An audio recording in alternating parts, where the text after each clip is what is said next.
la paix soit sur vous. Je ne vais pas être long, comme vous le devinez, je suis dans une zone publique, je ne donnerai pas plus de détails, quelque part dans le monde. Mais je profite de ces quelques moments avec vous, déjà je vous laisse vous connecter. Et je vais profiter de ces quelques moments avec vous pour réagir sur ce torchon. J'ai longuement hésité avant d'en parler, enfin longuement, quelques heures. Et je me suis dit que, au final, je pense que c'est important que l'on puisse rebondir sur la stratégie de calomnie, de diabolisation. Vous voyez, hein, on nous met Nathalie, moi, entre Poutine et comment il s'appelle, Lavrov, face à Macron, etc. On n'a pas besoin d'être entouré par de qui que ce soit pour être contre Macron et son gouvernement. Mais je vais vous laisser vous connecter, parce que ça sera mon seul direct pendant quelques jours. Vous comprendrez après le pourquoi du comment. Vous m'avez manqué.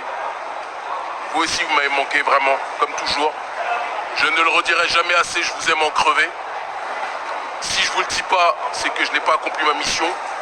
Parce que nous sommes sur Terre pour nous rappeler que nous nous aimons.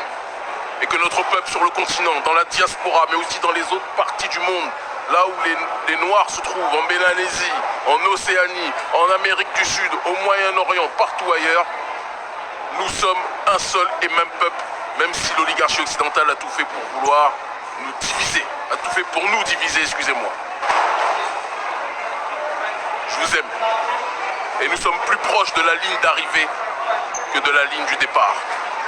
Et je vous le dis avec la plus grande sincérité, la plus grande sérénité.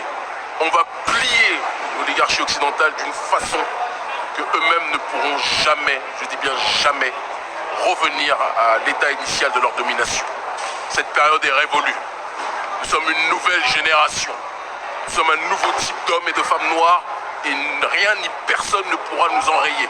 Je salue par la même occasion tous mes frères et sœurs de douleur, qui ne sont pas forcément de notre couleur de peau, mais qui luttent contre l'injustice aussi, qui luttent contre l'impérialisme aussi, qui veulent prôner cette solidarité et qui sont dans une démarche de lutter contre l'injustice, l'inégalité. Vous êtes les nôtres, je laisse le... Il y a du bruit, hein. J'espère que vous m'entendez. Dites-moi si vous ne m'entendez pas. Je pense que vous m'entendez, j'ai une voix assez forte.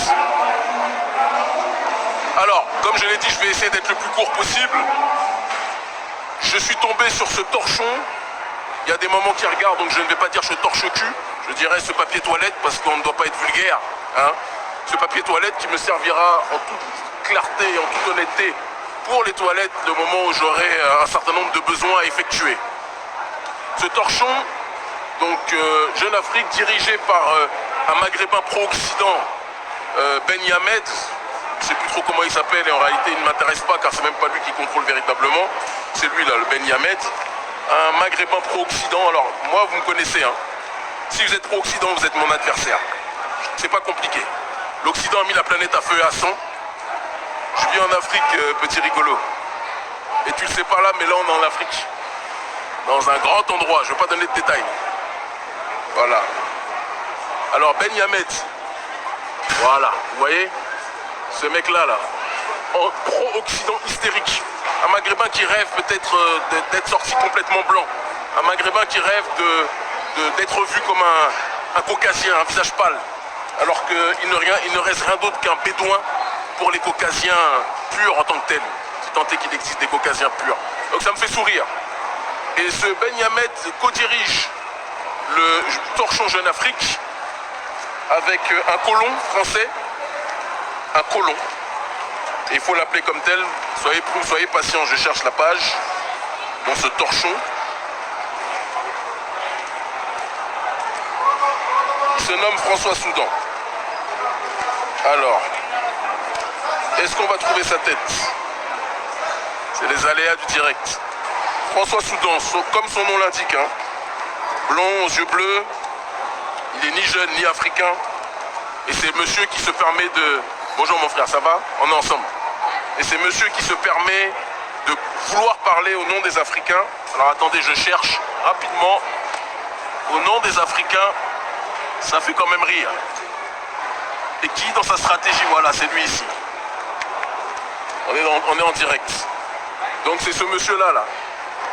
Le directeur de rédaction de Jeune Afrique, vous voyez?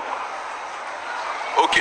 Et donc c'est ce monsieur qui vient parler des Africains, qui, il faut le dire aussi en plus, est marié à la nièce de l'un des plus grands pontes de la France-Afrique, donc du système néocolonial.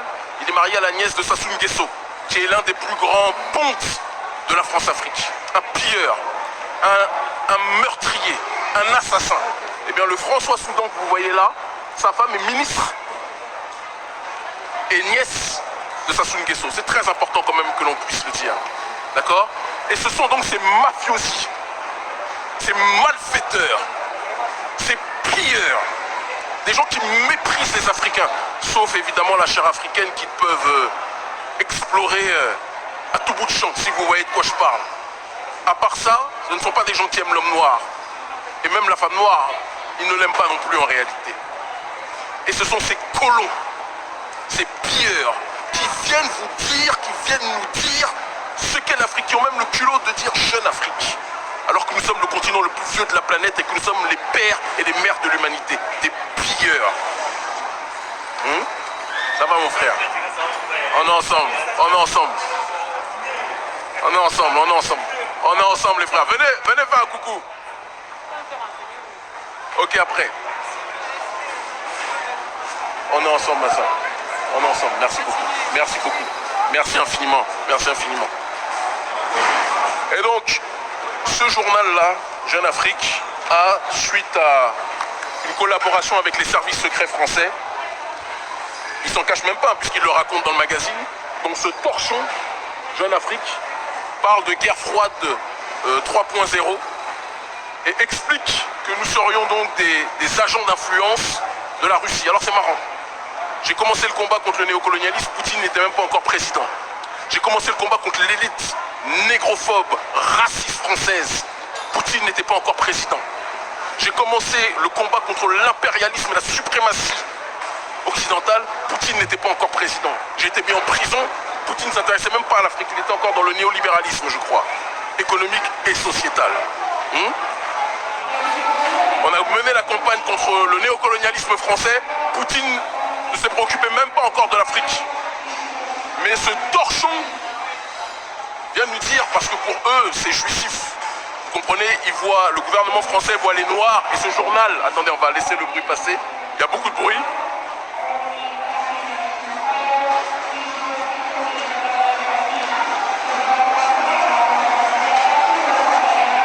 On laisse le bruit passer, il y a du bruit, il y a du bruit.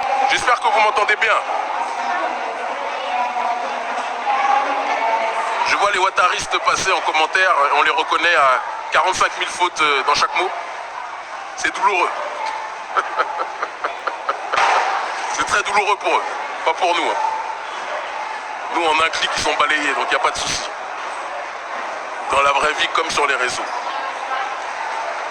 Et donc, ce torchon, suite à des notes des renseignements généraux, a commencé à décider de mener une campagne de déstabilisation, de tentative, ce qu'ils n'arrivent absolument pas, de désinformation, de mensonges.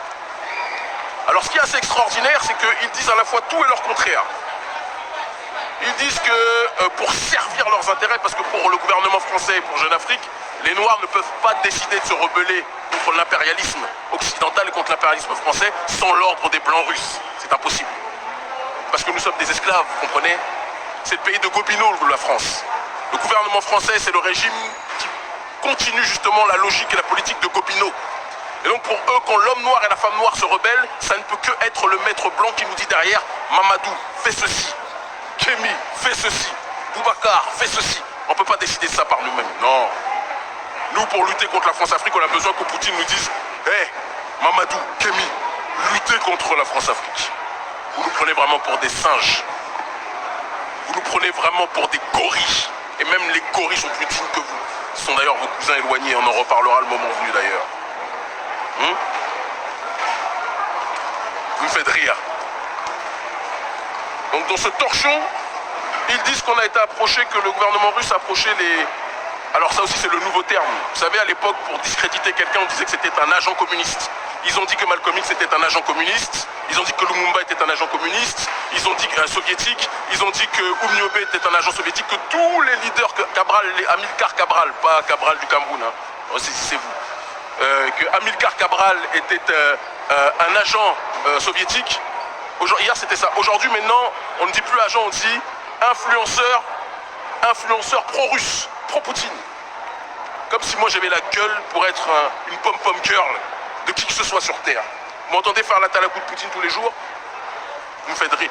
Vraiment, ce gouvernement français nous fait rigoler. Vous voyez, les gens, je discutais, je ne suis pas dans un pays francophone ici, hein, donc voilà, je finis bientôt, ok? Je ne suis pas dans un pays francophone, mais les frangins qui achètent dans la sphère francophone le torchon Jeune Afrique, quand ils le regardent, le peu qu'il en reste, ils l'achètent, hein, parce que généralement c'est les diplomates qui l'achètent, mais rigolent. Ils disent, mais Kémy, qu'est-ce que tu fais avec ce journal? Tu sais très bien qu'est-ce qu'il dirige, qu'est-ce qu'il écrit. Non, mais il faut décrypter quand même. Il faut expliquer quand même, c'est important. Il faut expliquer qui fait quoi. Alors, dans ce torchon, ils expliquent, si vous pouvez le dérober, dérobez-le, mais ne l'achetez pas, c'est un conseil que je vous donne. Ça ne mérite pas. Dans ce torchon, ils expliquent que, pour vous expliquer leur schizophrénie, bien que je sois considéré, soi-disant, comme un...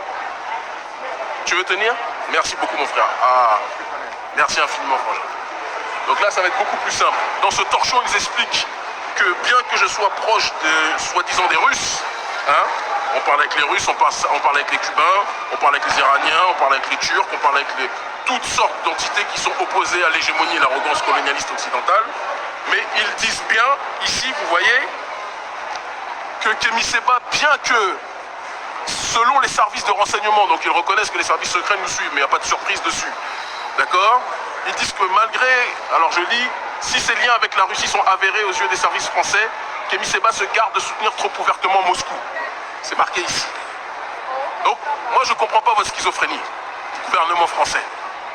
Vous dites qu'on est des influenceurs, mais en même temps vous dites que je ne soutiens pas ouvertement la Russie.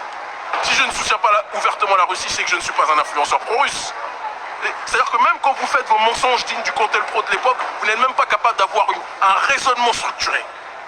Hein? Vous êtes toujours dans vos goriaderies, dans vos sangliaderies, mais vous n'êtes absolument pas dans une réflexion de fond. Vous dites que on sert l'agenda de la Russie, mais... Parce que pour vous, en fait, quand l'homme noir se rebelle contre vous, c'est forcément qu'il est dans une logique de suivre l'agenda des autres. Vous pensez qu'on a besoin de Papa Poutine, comme vous l'appelez, parce que c'est votre daron à vous? Dans vos guerres interethniques, vous savez comment il vous maltraite, vous n'allez pas avoir de gaz d'ici la fin de l'année. Mais vous pensez que parce que vous avez peur de lui, parce que vous êtes dans une sorte de tension vis-à-vis de lui, que nous tous, on est obligés d'être obnubilés par lui. Non, nous, on parle avec tout partenaire qui nous permet d'avancer dans notre processus de souveraineté. Mais dès que quelqu'un viole notre souveraineté, on lui dit, pardon, la limite s'arrête là et on arrête d'échanger, de discuter. Ça, c'est quelque chose que vous ne voulez pas dire. Nous ne sommes les pom-pom girls de personne, mais nous savons que dans votre campagne de discrédit pour essayer de salir justement notre message, de salir justement notre audience en tant que telle, vous faites tout ce qui est en votre possible pour faire croire que nous sommes les marionnettes des autres, parce que ça ne nous fait pas du bien de rappeler qu'on est en train de vous botter de derrière, qu'on est en train de vous botter le popotin, d'accord? Comme Toussaint Louverture l'a fait à Haïti, nous sommes en train de vous chasser du continent africain et c'est quelque chose qui vous fait mal. Et donc vous êtes obligés de trouver, parce que vous êtes des personnes qui font l'apologie de la suprématie française, de la suprématie blanche, vous êtes obligés de trouver un maître russe derrière pour dire qu'en réalité ce n'est pas une rébellion noire, c'est une rébellion blanche, une manipulation blanche. Et nous serions des êtres sans âme, comme le disait votre maître Gobineau. Mais ça ne marche pas. Ça ne marche plus. Ça ne marchera plus. Vous êtes un peuple de manipulateurs. Quand je dis peuple, excusez-moi, le prolétariat, je le mets de côté. Les gilets jaunes, le prolétariat français qui lui-même se fait persécuter dans son pays, n'est pas mon problème. Mais l'oligarchie française, vous êtes une élite de meurtriers, vous êtes une élite d'assassins, vous êtes une élite de pilleurs. Et ce n'est pas avec notre génération que vous allez pouvoir continuer à effectuer vos forfaits. Je ne vais pas être long parce que je dois bouger incessamment sous peu, d'accord? Je suis, comme vous l'avez deviné, dans un aéroport, mais je vous rappelle une chose très importante et très précise. Ne pensez pas, cher gouvernement français, cher ministre de la Défense, qui vous avez une usine à troll, on le sait, Vous êtes en train de véhiculer des informations sur nous. On m'a envoyé ma page Wikipédia, vous êtes parti raconter n'importe quoi pour me présenter comme un nazi noir, pour me présenter comme un raciste, pour me présenter comme un extrémiste. Vous pensez que l'homme noir et la femme noire ne sont pas matures au XXIe siècle? Vous pensez que nous allons continuer à nous faire manipuler par justement vos stratégies de destruction, de diversion et de calomnie? On vous connaît trop bien. Ce qui a marché hier ne marchera pas aujourd'hui et marchera encore moins demain. Soyez-en certains. Nous ne sommes pas un peuple qui appelle à la haine, nous appelons à l'amour. Mais quand vous manquez de respect à notre entité, à notre dignité, à notre identité, à notre souveraineté, ne soyez pas étonnés que nous soyons dans une démarche de vouloir vous gifler. Souvenez-vous de ce que je vous dis. Quant à Nathalie, je sais qu'elle va se défendre, si tant est que ce soit nécessaire, parce que c'est tellement des calomnies sur ce qu'il dit sur Nathalie Yamb que j'ai envie de dire que en quelques secondes ça sera réglé. Mais je dis à mon peuple, à mes frères, à mes sœurs, à mes semblables, où qu'ils soient, il est l'heure aujourd'hui de regarder le gouvernement français avec des yeux lucides. Et tous ceux qui sont dans une démarche d'être fascinés, d'être omnubilés par le néolibéralisme que propose Emmanuel Macron pour corrompre vos esprits. Sachez que ce néolibéralisme est l'ultime forme de ce qui a colonisé, de ce qui a esclavagisé vos pères, de ce qui a chosifié vos pères et vos mères. Ne vous laissez pas manipuler, que ce néolibéralisme soit économique ou sociétal, il y a des alternatives, il y a d'autres voies. C'est tout ce que j'ai à dire, je vous aime. Je vais pendant quelques jours, parce qu'on est en mouvement, on va aller dans plusieurs continents, je vais pendant quelques jours être un peu silencieux, d'accord? Mais souvenez-vous d'une chose, l'Afrique libre ou la mort, nous vaincrons. L'heure de la résurrection politique de notre population est arrivée et nul sur cette terre ne pourra l'enrayer, l'empêcher. Je vous aime en crever, ils finiront par comprendre. Merci mon frère.